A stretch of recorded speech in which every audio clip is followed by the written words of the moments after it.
نحمده ونصلي على رسوله الكريم اما بعد فاعوذ بالله من الشيطان الرجيم بسم الله الرحمن الرحيم ابراہیم علیہ السلام کی سیرت بیان کی جا رہی ہے۔ تو ابراہیم علیہ السلام کی پیدائش ایسے حالات میں ہوئی کہ جب نمرود نے اپنے جوتشیوں سے، کاہنوں سے، نجومیوں سے یہ بات معلوم کی کہ یہ جو آسمان پر تارا نکلا ہے اتنا چمکدار اور روشن ہے کہ باقی تاروں کی روشنی مان پڑ گئی ہے، اس کا کیا مطلب؟ تو انہوں نے بتایا کہ بادشاہ سلامت، آپ کی سلطنت کو خطرہ ہے، ایک ایسا بچہ پیدا ہوگا جو تمہاری سلطنت کو، حکومت کو، بادشاہت کو چیلنج کر دے گا، اس کو تباہ و برباد کر دے گا۔ جس سے بچنے کے لیے اس نے دو فیصلے کیے، ایک تو جتنے بچے اس وقت ماؤں کے پیٹوں میں ہیں ان سب کو قتل کروا دو، حمل ضائع کروا دو، اور دوسرا مردوں کو عورتوں سے الگ کر دو، نہ رہے بانس اور نہ بجے بانس۔ تو یہی فیصلہ کیا گیا۔ تو اس دوران میں ابراہیم علیہ السلام کا جو باپ تھا اس کا نام تھا قرآن کے مطابق آزر۔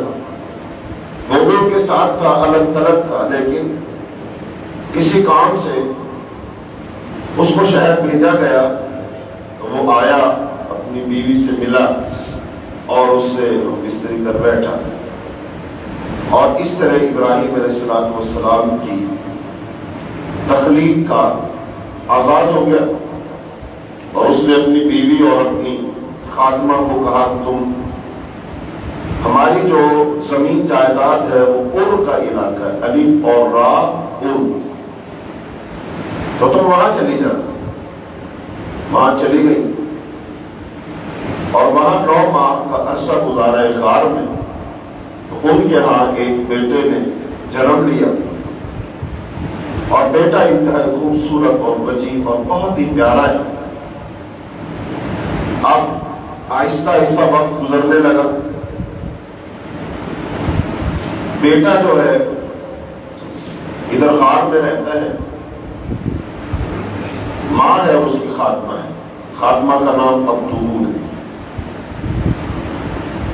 تو پرورش ہو رہی ہے، ادھر سے معاملات، حالات جو ہے معمول پر آ گئے، تو واپسی شروع ہو گئی۔ تو جب امیلہ اپنے گھر چلی گئی، اس نے اپنے خامد کو یہ بات بتائی،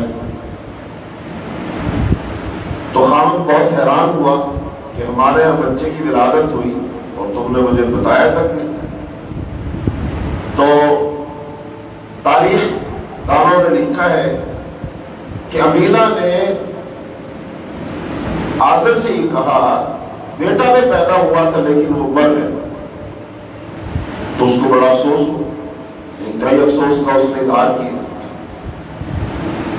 تو یہ بتاتے ہوئے امیلہ نے تھوڑے سے جو افسوس کا اظہار کیا اور اس کی آنکھوں سے 2-4 آنسو بھی ٹپک پڑے، تو تعارف نے ٹھنڈی سانس لی اور امیلہ کو تسلی دیتے ہوئے کہنے لگا اچھا ہوا وہ جو مر گیا، مجھے تو ہر وقت خدشہ ہی لاحق رہتا تھا کہیں راز فاش نہ ہو جائے، تب ہم سب کی شامت آ جائے۔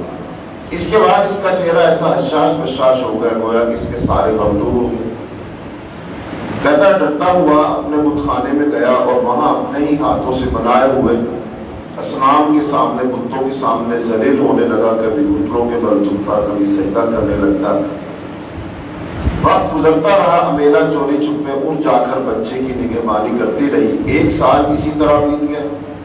اس عرصہ میں امیلہ نے اب اپنے بچے میں بعض ایسی عادات دیکھی، ایسے مشاہدات کی جو عام بچوں میں نہیں ہوتی۔ تو اس کی وجہ سے اور محبت بڑھ گئی کہ یہ بچہ بڑا ہونہار ہوگا۔ تو امیلہ کے بار بار غائب رہنے سے آزر کو شک ہوا کہ کچھ گڑبڑ ہے، یہ کہیں جاتی ہے خاتون، کہاں جاتی ہے؟ تو ایک دوسرے نے علیحدگی میں پوچھا تو اور پھر سختی کی. امیلا نے بہت بار ٹالنے کی کوشش کی لیکن اس نے کہا نہیں, بتاؤ تم کہاں جاتے, چھوڑو گا نہیں جب تک تم مجھے بات بتاؤ گی نہیں. تو پھر آخر امیلا نے وہ سارا واقعہ کیا سنایا, حقیقت حال بتا دی.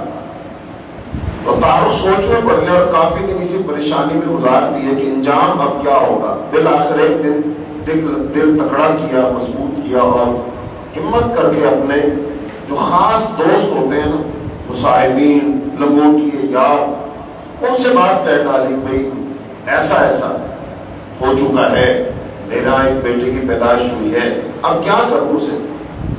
تو انہوں نے کہا کوئی بات نہیں, اسے شہر لے آؤ, اب تو خطرہ ٹل چکا ہے. سب نے اس پر اتفاق کیا, خطرہ ٹل چکا اور بادشاہ سلامت اس بات کو بھول چکے, بلکہ بابل واپسی پر نجومیوں اور قائلوں کو بہت برا بلا بھی اس نے کہا. انہوں نے ایسے ہمیں ڈرا دیا تھا اور ہم ان کی بات مان کر اتنے بچے بھی قتل کروا دیے اور ہم بھی 1 سال سے ذلیل ہو رہے پائے, ہوا کچھ بھی نہیں. اس کشمکش میں اور کچھ وقت گزر گیا. بالآخر طارق نے بچے کو شہر لانے کا فیصلہ کر لیا. ایک دن امیلا سے کہنے لگا چلو بچے کو لے آئے, اور دونوں میاں بیوی اثر کے قریب آپ پہنچ گئے. طارق نے بچے کو دیکھا تو منہ کھلے کا کھلا رہ گیا. 1.5 سال کا بچہ, 15 ماہ کا بچہ, ایسے لگ رہا تھا جیسے گویا کہ پورے 15 سال کا, یعنی کہ ماشاءاللہ قد کاٹ بھی بڑا ہے, ہاتھ پاؤں کھلے ڈلے ہیں, صحت مند تنو مند ہے, اور پھر چہرے سے بڑی ذہانت و فطانت چمک رہی ہے, آنکھیں بڑی روشن اور منور ہے. تو اسے یقین نہیں آ رہا تھا کہ اس بچے کو ابھی 15 ماہ پہلے ہی کسی نے جنم دیا ہے. تو اور پھر جب بات ہوئی اب تو سے, تو انہوں نے اس کے متعلق کچھ ایسی باتیں بتائیں, اور ظاہر بات ہے طارق بھی بڑا سیاح آدمی تھا, سمجھدار آدمی تھا. تو جب ان کی خاتمہ بتا رہی کہ بچہ ایسا ہے, ایسی باتیں کرتا ہے, یہ سوچتا ہے, یہ کہتا ہے, یہ پوچھتا ہے, وہ اور حیران ہو گیا, ان کی حیرانگی اور بڑھ گئی. لیکن جب وہاں پر پہنچے تو ابراہیم علیہ السلام نے اپنے ماں کو تو پہچانا, لیکن ساتھ بڑے تعجب کے ساتھ اس شخص کی طرف بھی دیکھا کہ یہ میری ماں کے ساتھ یہ مرد کون تھی. تو بلا کر پوچھا یہ کون ہے, تو انہوں نے بتایا بیٹا یہ تمہارا باپ ہے. تو امیلا نے پیار کیا, پیشانی کا بوسہ دیا, چوما, وہ پاس آیا. بلا کر پھر طارق نے بھی اس سے پیار کیا, وہ اپنے باپ سے بھی ملا. تو فیصلہ ہوا چلو بھی اب یہاں سے ہم چل گئے. تو اب تو حکم دیا گیا کہ سامان اٹھا لاؤ, واپس چلے گا, کسی قسم کا وہ خطرہ نہیں. طارق نے لوڈی کو تسلی دی, وہ واپس جانے کے لیے تیار ہو گئی. تو غروب ہونے میں بھی کچھ وقت باقی تھا کہ وہ لوگ بابل کی طرف روانہ ہوئے. بچے نے کھلی فضا دیکھی تو اس کی باتیں کھل گئی, ہر چیز کو تجسس کی نگاہ سے دیکھتا ہے, باپ سے پوچھتا جاتا ہے کہ یہ کیا ہے, اسے کیا کہتے ہیں, یہ کیا ہے, وغیرہ وغیرہ. باپ نے اسے تمام چیزوں کے متعلق بتایا کہ یہ فلاں ہے, یہ فلاں, اس کو یہ کہتے ہیں, اس کو یہ کہتے ہیں, اس کو یہ. چلتے چلتے یہ بچہ اتنی سمجھدار باتیں کرنے لگا کہ حیران بھی سب ہو رہے تھے اور خوش بھی. کہنے لگا یہ درخت, یہ پہاڑ, یہ ستارے, یہ چاند, یہ سب کچھ چیزیں, ان کا کوئی نہ کوئی بنانے والا تو ہے, ان کا کوئی نہ کوئی خدا تو ہے. باپ نے بیٹے کے منہ سے جب یہ بات سنی تو حیران, ششدر, پریشان. کہنے لگا بیٹے لگتا ہے بڑے ہو کر ایک عظیم انسان بنو گے, بتاؤ تمہارا نام کیا رکھیں. ظاہر بات ہے جب جائیں گے لوگ پوچھیں گے بھی یہ بچہ کون ہے, اس کا نام کیا ہے. ہاں طارق, ہم نے اس کا نام تو ابھی تک کوئی نہیں رکھا. اس کی ماں فوراً بول پڑی تم ہی بتاؤ اس کا نام کیا رکھے. تو اتنی دیر میں خاتمہ بولی میں نے کچھ دنوں سے اس بچے کا نام سوچ رکھا ہے, اجازت ہو تو بتاؤ. امیلا کے جواب دینے سے پہلے ان کی خاتمہ نے اپنی رائے کا اظہار کیا. اس سے پہلے کہ آزر لوڈی کو ڈانٹ پلاتا, اس کی والدہ نے اس کا دل رکھنے خاطر کہا تم ذرا صبر کرو, ٹھہرو, باپ کو بولنے دو، اس کا باپ بتائے گا۔ تو باپ نے سن کر کہا نہیں امیلا تم ہی بتاؤ اس کا کیا نام ہے، جو تمہارے ذہن میں تم نے سوچا تم بتاؤ اس کا کیا نام۔ خیر کچھ ہے نہیں، ہم اس کی ابدو کی خاتمہ کی بات سن لیتے ہیں۔ یہ کیا کہتے ہیں؟ تعارف نے اسے بات کرنے کی اجازت دے دی۔ پہلے امیلا رانی سے پوچھے، کہتے میں بعد میں بتاؤں گی، پہلے مالکر سے پوچھو کہ اس کا کیا نام، آپ کے ذہن میں کیا ہے؟ تو انہوں نے بتایا کہ میں نے تو سوچ رکھا ہے ہم اس کا نام کیا رکھیں گے، مجھے ایسے لگتا ہے یہ بچہ عام بچہ نہیں ہے بلکہ خاص بچہ، تو ہم اس کا نام رکھیں گے ابراہام۔ ابراہام ابراہام یا دوسرا تلفظ کیا ابرام۔ اچھا اس کا معنی کیا ہے؟ اس کا معنی ہے قوموں کا باپ، قوموں کا باپ۔ تو ہم اس کا نام ابراہام رکھیں گے، قوموں کا باپ رکھیں گے، چونکہ ہمیں ایسے لگتا ہے کہ اللہ پاک اس میں بڑی برکت دے گا، اس کی نسل چلے گی، تو نام رکھ دیا گیا، اس پر اتفاق ہو گیا، اس کا نام ابراہام۔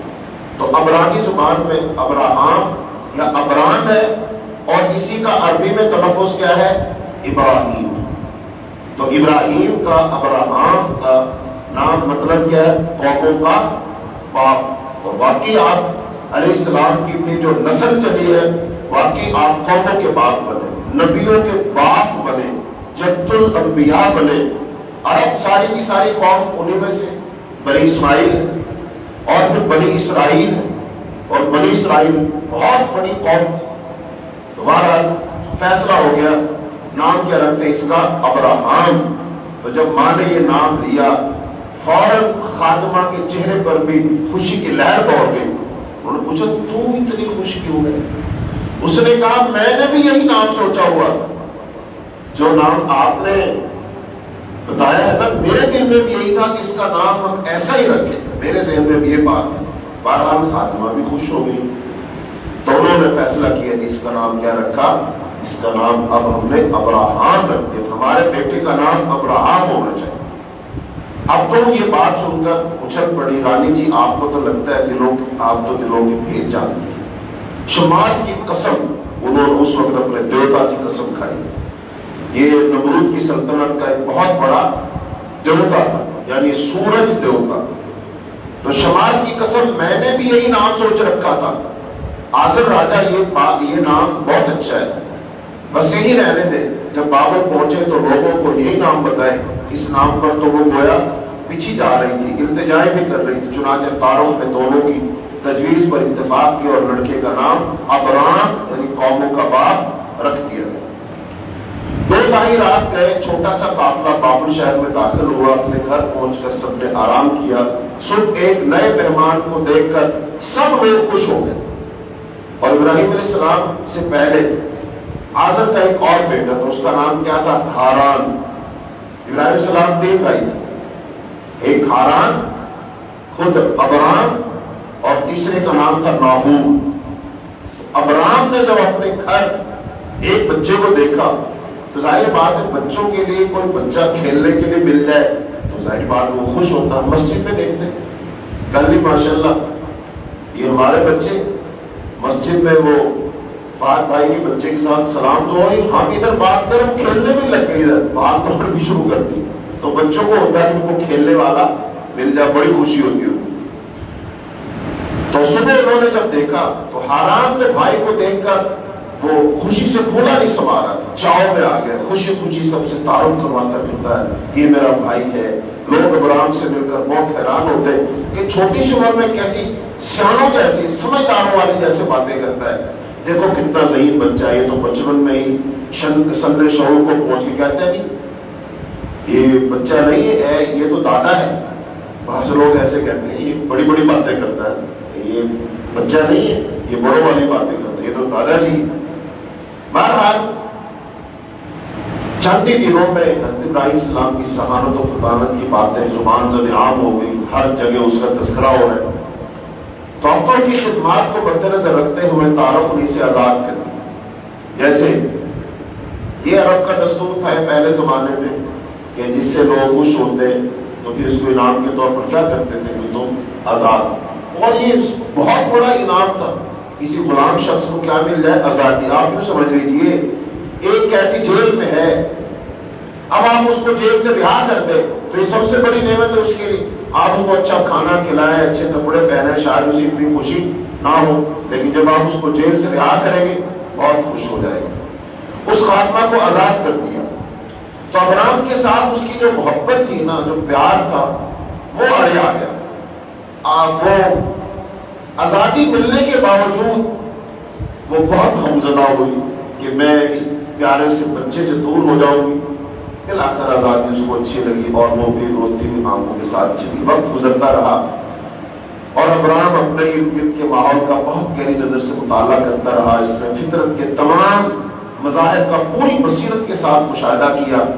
آسمان پر تاروں کو دیکھا، سورج کو دیکھا اور ان میں خاص ربط و ضبط کو دیکھا۔ ایمان اور بھی مضبوط ہوتا گیا، اللہ کی وحدانیت دل و جان میں راسخ ہوتی گئی۔ قوم کے خرافات اور اس شرک اور بتوں کی عبادت کو دیکھ دیکھ کر بچپن میں اڑتے رہے، لیکن اس نے اس بات کا برملا اظہار نہ کیا کیونکہ ابھی اس کا وقت نہیں آیا۔ تو یہ اللہ پاک نے قرآن پاک میں ارشاد فرمایا ہے کہ اللہ تعالیٰ قد آتینا ابراہیم رشدہ من قبل وکنا بھی عالمین۔ یہ سورہ انبیاء میں آیت نمبر 51 ہے، اور بلا شبہ یقیناً ہم نے اس سے پہلے ابراہیم کو اس کی سمجھ بوجھ عطا فرمائی تھی اور ہم جاننے والے تھے۔ اب جیسے حضرت عیسیٰ علیہ السلام ہے، وہ بچپن میں بولے گا، انہوں نے کہا میں اللہ کا بندہ ہوں اور رسول ہوں، بچپن میں کہہ دیا۔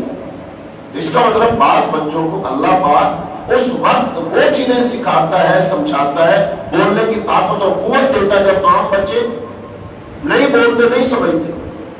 اس کا مطلب ابراہیم علیہ السلام کو کہ اللہ پاک نے اس چھوٹی سی عمر میں وہ بصیرت، وہ سمجھ، وہ دانائی، وہ حکمت اور چیزوں کا جائزہ لینا، یہ ساری چیزیں اللہ پاک نے سکھا دی، اسی لیے تو وہ سوالات کر رہے تھے۔ تو انہی دنوں مینا نے ایک اور بچے کو بھی جنم دیا اور جس کا نام انہوں نے ان کے دادا کے نام پر ناہور رکھا، جو کہ تارخ جو تھا وہ ناہور کا بیٹا تھا۔ تو ابراہیم علیہ السلام تارخ کی گویا کہ 3 بیٹے ہو گئے، ایک کا نام ہاران، ابرام اور ناہور۔ مورخین کہتے ہیں آزر اپنے دور کی اس عظیم سلطنت کا ایک اعلیٰ عہدیدار تھا، جاہو عشمت کا رسیہ ہونے کے باوجود اپنی روزی خود کما کر کھانے کا منصب بڑا ملا ہوا تھا، لیکن اپنے ہاتھ سے کام کرتا، اور اسی کام کے لیے اس نے بت تراشی کا پیشہ اپنا رکھا تھا، جس میں وہ بہت ماہر شمار کیا جاتا تھا۔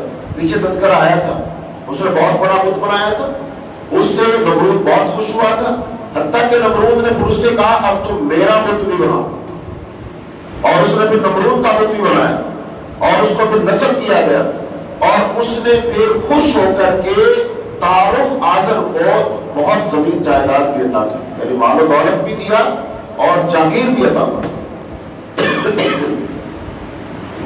ابراہیم لڑکپن میں داخل ہو چکا تھا اور ناہور بھاگنے دوڑنے کے قابل کے باپ نے تینوں بیٹوں کو اپنے کام میں شریک کرنا چاہا۔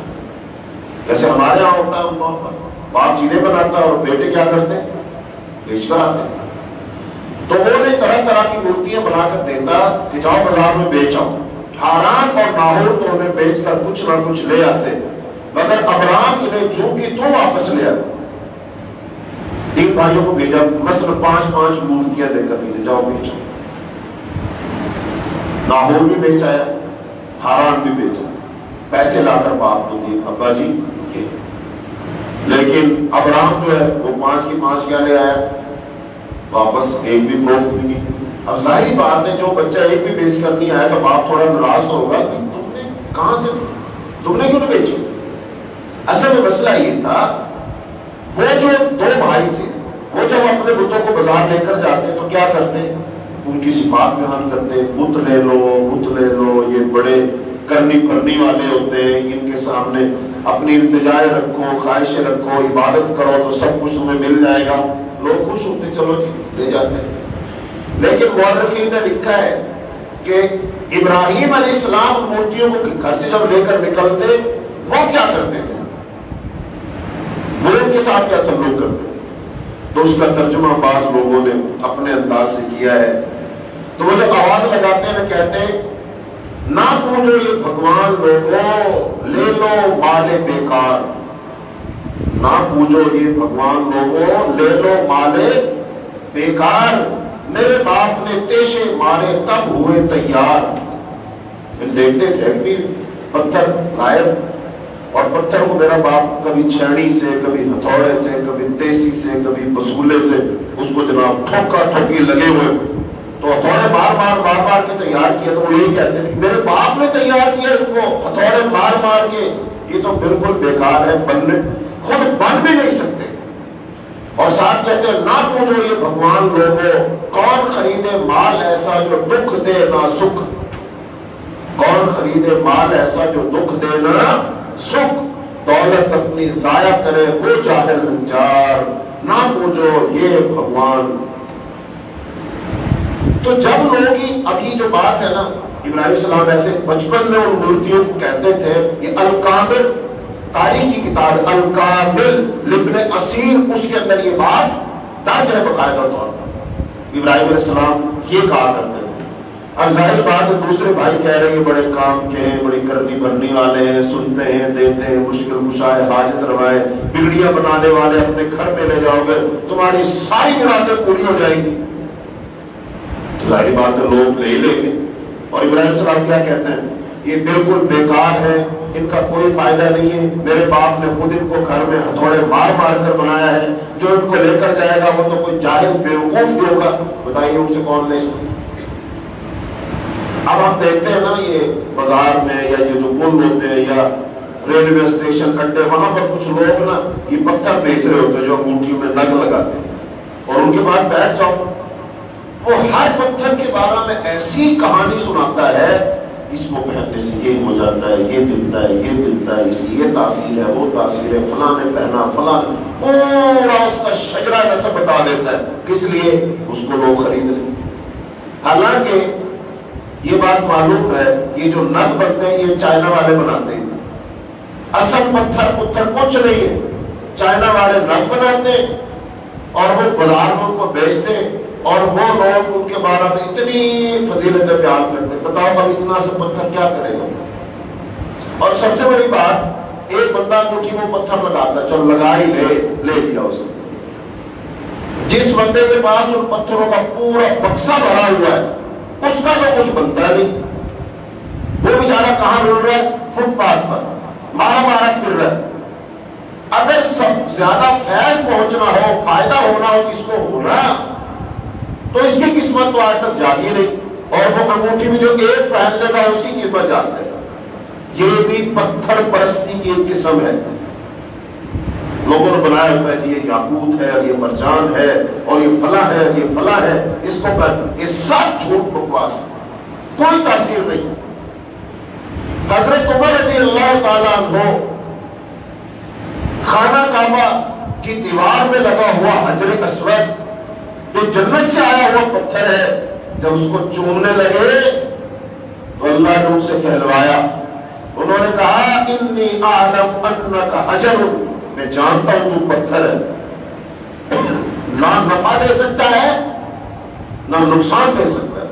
ابراہیم علیہ السلام کس پتھر کے بارے میں کہہ رہے ہیں حجر اسود. اس کے بارے میں ہے کہ کہاں سے آیا جنت سے آیا. اس پتھر کے بارے میں کہہ رہے ہیں تو نہ نفع دے سکتا ہے نہ نقصان دے سکتا ہے. میں تمہیں صرف اس لیے چوم رہا ہوں کہ میں نے اپنے نبی کو دیکھا تھا وہ تجھے چومتا تھا.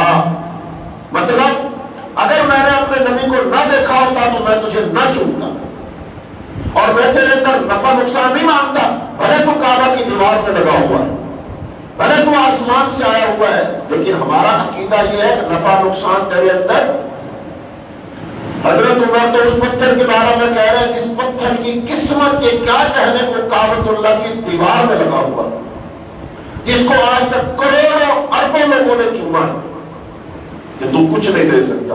اور یہ یہاں پر 10-20 روپے کا نگ بیچ کر کے کہہ رہا تو یہ پہن لے بس 70 ہزار ہو جائیں گی تیرے سارے کام بن جائیں گے. لوگ جاتے ہیں آستانوں پر وہاں سے کوئی کنکر لا رہا ہے، کوئی پتھر لا رہا ہے، کوئی نمک لا رہا ہے، کوئی تسبیح لا رہا ہے، کوئی دھاگا لا رہا ہے، کوئی انگوٹھی لا رہا ہے، کوئی کڑا، کوئی چھلا، کوئی کچھ. کیوں؟ اس کو پہن لو، کسی قسم کی کوئی بیماری نہیں ہے، بھاگ لگ جائے گا، کوئی کھڑی ہو جائے گی، کاروبار چل جائے گا. اور وہاں پر بیٹھے لوگ یہ ساری کہانی سنا رہے ہوتے ہیں لوگوں کو. سنانے والے بھی لا علم، جاہل، مشرک ہیں، اور ایسے اوپر اعتبار کرنے والے لوگ بھی گمراہ ترین لوگ ہیں. اس لیے میرے بھائیوں خود بچو اور اپنے عزیز و اقارب کو، اپنے بھائیوں کو، اپنے دوستوں کو پیار سے، محبت سے، ادب سے، احترام سے بچاؤ. یہ شرک کی طرف جا رہے ہیں، یہ سب غلط بات ہے.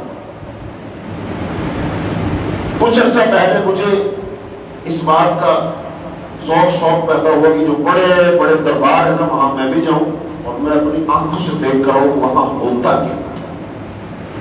اس نظر سے چونکہ ہم نے لوگوں کو سمجھانا ہوتا ہے تو میں ان کا دیکھ کرتا ہوں کتابوں میں جو لکھا ہے کیا وہ صحیح ہے. ایسا تو نہیں کسی نے جذبات میں آ کر کچھ غلط لکھ دیا. تو یہ آپ کا پارٹی دربار پارٹی، وہاں پر ایک بزرگ ہے، ان کی قبر ہے، ان کا نام ہے علی بن عثمان حجویری. حجویر سے آئے ہوئے ایک بزرگ، یہاں پر وہ مدفون ہے. تو میں وہاں گیا. جب میں وہاں گیا تو میں نے ارادہ کیا اپنے جوتے جو ہے نا وہاں جمع نہیں کرواؤں گا. ایک تو میرے ذہن میں یہ تھا پیسے کیوں ضائع کروں، اپنے جوتے ساتھ اٹھا لوں. میں نے ایک شاپر لیا ہوا تھا، اس میں جوتے رکھے تھے. اور دوسرا یہ تھا میں نے کہا کسی کے ٹائم بھاگنا پڑ سکتا ہے، بھائی ہمارے جیسے لوگوں کو ویسے پہچان لیتے ہیں، اگر کسی ٹائم بھاگنا پڑ سکتا ہے تو جوتے ساتھ ہونے چاہیے. اچھا جب میں وہاں گیا میں نے سارا جائزہ لیا، خاص طور پر وہ جو قبر تو وہاں ہے، اس کے بارے میں بہت اختلاف ہے، یہاں قبر ہے ہی. بارہ چلو یہ ہمارا موضوع نہیں.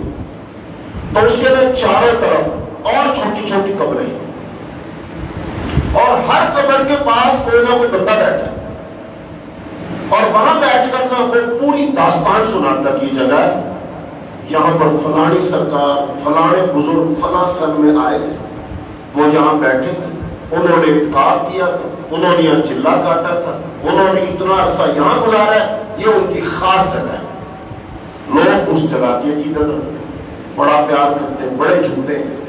اور پھر وہ جو قبر کا اوپر بنا ہوا جنگلہ سا، میں نے خود لوگوں کو دیکھا کہ لوگ اس کو ہاتھ لگانا ایسے بڑی سعادت سمجھتے ہیں، پھر اس ہاتھ کو لگا کر چومتے ہیں، اپنے چہرے پہ لگاتے ہیں. بعض لوگوں کو دیکھا میں نے مرد حضرات کو بٹن کھول کے ایک تو پورا سجدہ کرتے ہیں اور اپنا جو یہ گریبان کھول کے نا اپنا جسم اس سر کے ساتھ اور جاڑیوں کے ساتھ ایسے رگڑتے ہیں. اور پھر میں نے ایک اور مشاہدہ کیا، مثلا اب نماز اس طرح کر کے پڑھیں گے نا، اب قبر اس طرف ہے تو ایک بندے نے اپنا منہ قبر کی طرف کیا ہوا اور اس طرف منہ کر کے نماز پڑھ رہا ہے، 2 رکعتیں پڑھ رہا ہے. اب وہ حاجت کی ہے کیا ہے پڑھ رہا ہے. اور دوسرا میں نے مشاہدہ یہ کیا، اذان ہو چکی، اب چاہیے یہ سارے کے سارے لوگ وضو کریں اور کہاں پہنچ جائیں، مسجد میں نماز پڑھے، لیکن وہ لوگ اپنی جگہ سے نہیں اٹھے، وہیں بیٹھے رہے اور قبر کی طرف منہ رہا اور وہیں بیٹھ کر وہ کچھ پڑھتے رہے، نماز نہیں پڑھی انہوں نے. گویا کہ انہوں نے اپنے عمل سے یہ بتایا کہ ہم جہاں بیٹھے ہیں نا یہ زیادہ بہتر کام، زیادہ افضل کام یہی، نماز پڑھنے کی ضرورت نہیں ہے. اب دیکھو یہ بات ان کو علم ہے نہیں ہے، لیکن ان کو بتایا ایسے ہی گیا اور وہ اسی کے لیے دور دراز سے آئے اور دور دراز سے آ کر وہاں بیٹھے. میں ایک دفعہ وہاں سے یادگار سے میں ایک پوسٹر پر بیٹھا، یہ اب سے 20-22 سال پہلے کی بات بتا، میں بیٹھا ہوں یادگار سے اور وہ دربار کے پاس سے پوسٹر گزری تو چھت پہ لوگ بیٹھتے تھے. تو جب وہاں بیٹھے نا تو کافی سارے لوگوں نے دربار کی طرف ایسے ہاتھ کیا اور پھر ایسے کیا اور ساتھ انہوں نے ایسے سر جھکا. اور وہاں سے میں نے ایک صاحب سے پوچھا بن کے بھائی یہ آپ نے کیا کیا؟ اس نے کہا جی یہ میں نے داتا صاحب کو سلام کیا. دور سے ہاں کہتے حاضری ہو گئی، سلام ہو گیا، یہ عقیدت ہے، احترام ہے. اور پھر انہوں نے بہت ساری باتیں سنائی کہ ہم فلاں جگہ سے آئے ہیں، فلاں جگہ سے آتے ہیں، کوئی بھاولپور سے، کوئی بھاول نگر سے، کوئی کراچی سے، کوئی کہاں سے، کوئی کہاں سے۔ میں نے کہا وہ سنتے ہیں؟ کہ ہاں وہ سب جانتے، جو سلام کرتے ہیں ان کو سب پہچانتے ہیں، وہ جانتے ہیں ہمارا سلام پہنچ گیا ہو۔ یہ عقیدہ وہ سنتے ہیں، دیکھتے ہیں، مشکلات کو دور کرتے ہیں، اولاد دیتے ہیں، رزق دیتے ہیں، کاروبار چلاتے ہیں لوگ۔ وہاں میں جب وہاں پر گیا، میں نے پھر اور لوگوں کو حلقوں میں دیکھا، وہاں پر 24 گھنٹے لنگر بٹ رہا ہوتا ہے۔ کون لنگر بانٹتے ہیں؟ کیوں بانٹتے ہیں؟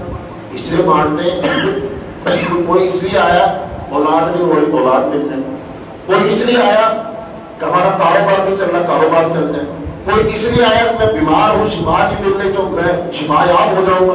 واللہ لوگ ایسے عقیدے اور نظریے لے کر آتے ہیں۔ تو بہرحال اور وہاں پر بیٹھے ہوئے لوگ یہ ساری داستانیں لوگوں کو سناتے ہیں، یہ ساری باتیں لوگوں کو سمجھاتے ہیں کہ اصل یہی ہے، اگر تم ان تک پہنچ گئے، ان کو راضی کر لیا تو اللہ بھی راضی ہو جائے گا، اور اگر تم نے ان کو راضی نہ کیا، اگر یہ خوش نہ ہوئے تو اللہ بھی تم سے خوش۔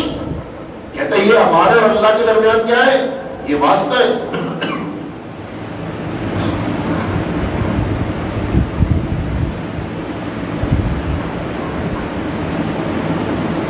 کہتے ہیں یہ ہمارے اور اللہ کے درمیان کیا ہے؟ اللہ ایسے ہی کہتے ہیں یہ واسطہ ہے، وسیلہ ہے، ہماری ان کے آگے اور ان کی اللہ کے آگے۔ اللہ ہماری سنتا نہیں، اللہ ان کی موڑتا نہیں، کہ ہمیں اللہ کے قریب کر دے۔ یہ عقیدہ ہمیشہ رہا ہے۔ قرآن میں اللہ فرمایا جو مشرکین مکہ ہے، جب ان سے کہا کہ یہ غلط بات ہے، صحیح نہیں ہے، درست ہے، وہ کیا کہتے ہیں؟ ما نعبدہم، ہم ان کی عبادت نہیں کرتے، الا لیقربونا الی اللہ زلفیٰ، ہم تو صرف اس لیے کرتے ہیں سب کچھ کہ یہ ہمیں اللہ کے قریب کر دیتے ہیں۔ یعنی ہمارے اور اللہ کے درمیان کیا ہے؟ واسطہ ہے۔ یہی آج نظریہ ہے۔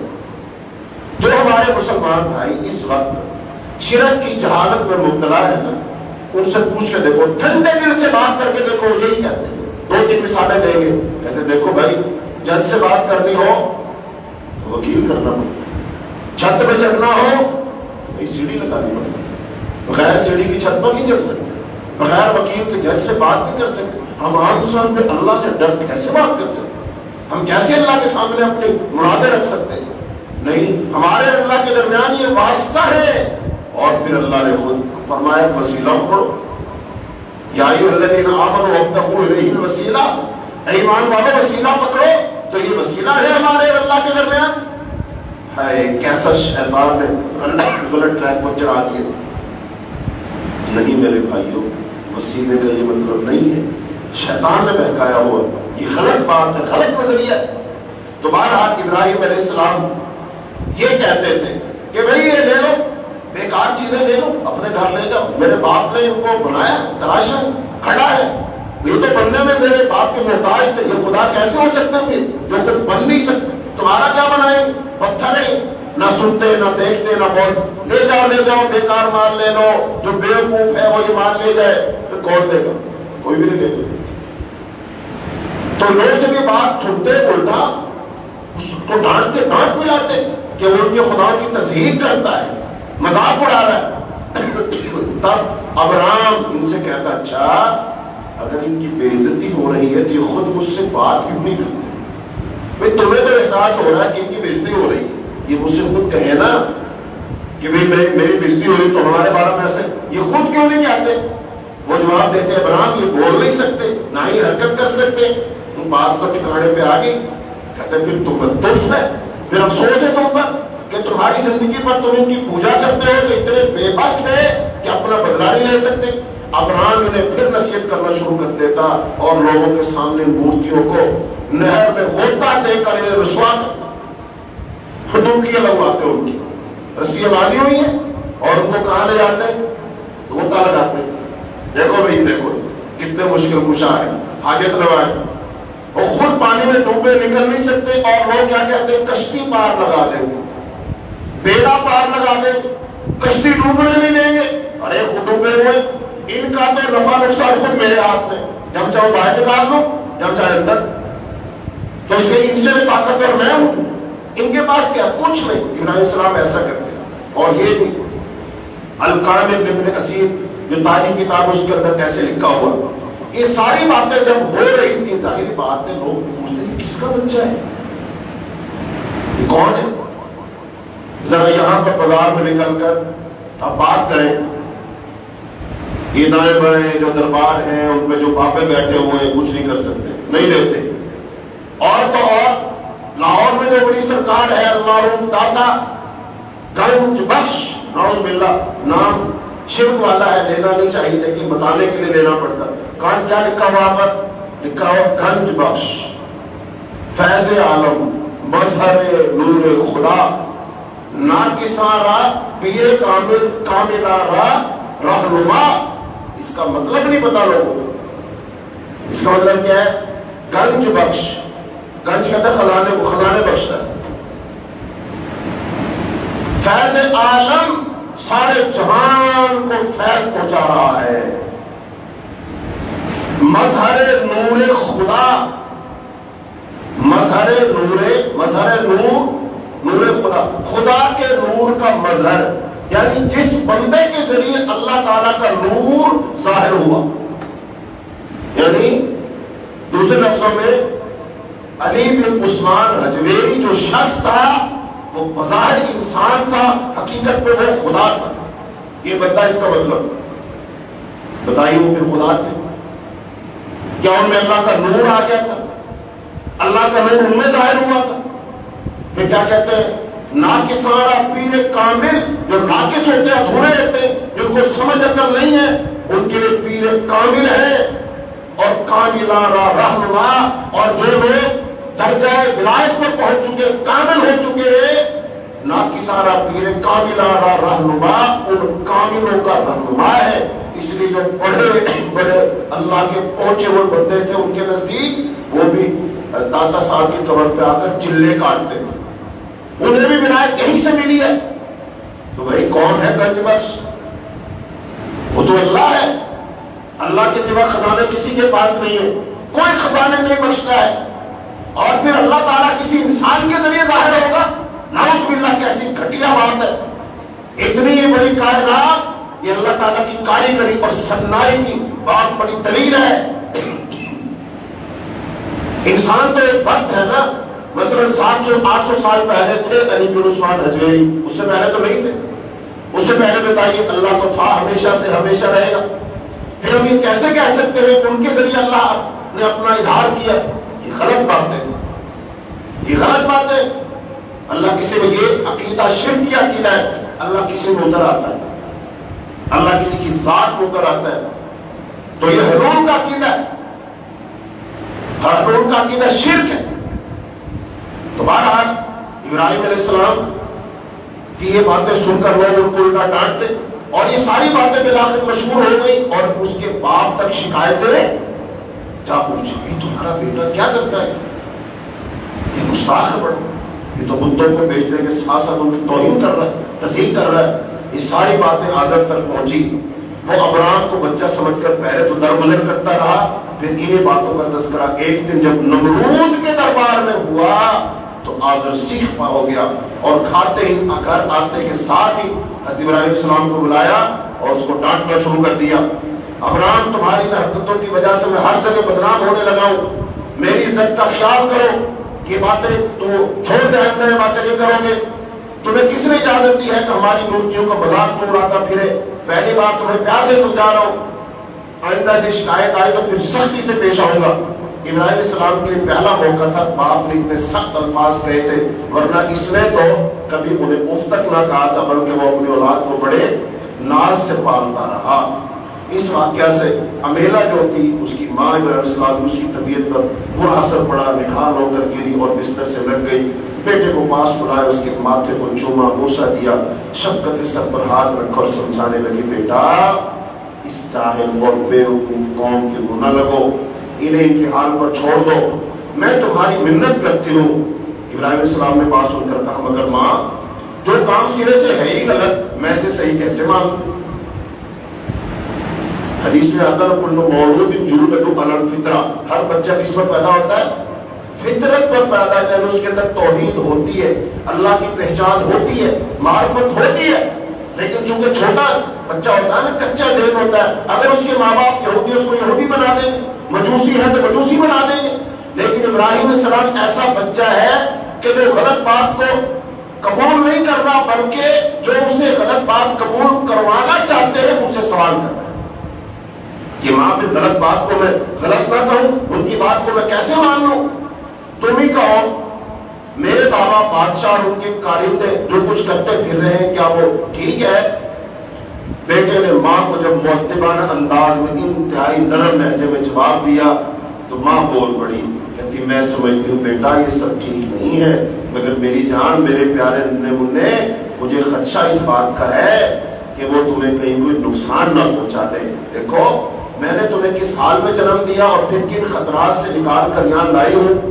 تمہاری حفاظت کے لیے ہم نے کون کون سے جتن نہیں کیے. تم مجھے اپنی ساری اولاد میں سب سے زیادہ پیارے ہو، میں تمہارا کوئی صدمہ برداشت نہیں کر سکوں گی. اور پھر اس کی ماں پھول پھول کر رونے لگی، مگر ماں کے آنسو اور باپ کی ڈانٹ ابراہیم السلام کے دل سے اللہ رب العالمین کی محبت کم نہ کر سکے، بلکہ معاملہ الٹ ہو گیا. حالات کا گھیرا جیسے جیسے تنگ ہوتا گیا ویسے ویسے ان کی اللہ تعالیٰ سے دوستی اور مضبوط ہوتی چلی گئی. چند دن بیمار رہنے کے بعد ان کی والدہ محترمہ جو ہے وہ فوت ہو گئی. اب اس بھری دنیا میں ابراہیم علیہ السلام کو کوئی غمگسار نہ تھا. پوری دنیا میں اللہ کو ایک رب ماننے والا وہ اکیلا ہی تھا اور اس کے دشمنوں میں دن بہ دن اضافہ ہوتا جا رہا تھا. اگلے دن وہ غموں کے پہاڑ سر پر لادے شہر سے نکلا اور فرات کے کنارے جا بیٹھا. ماں کی یاد میں زاروں قطار رونے لگا. جب دل کا غبار نکل گیا تو آسمان کی طرف نظر اٹھائی اور اللہ تعالیٰ سے ثابت قدمی کی دعا مانگنے لگا.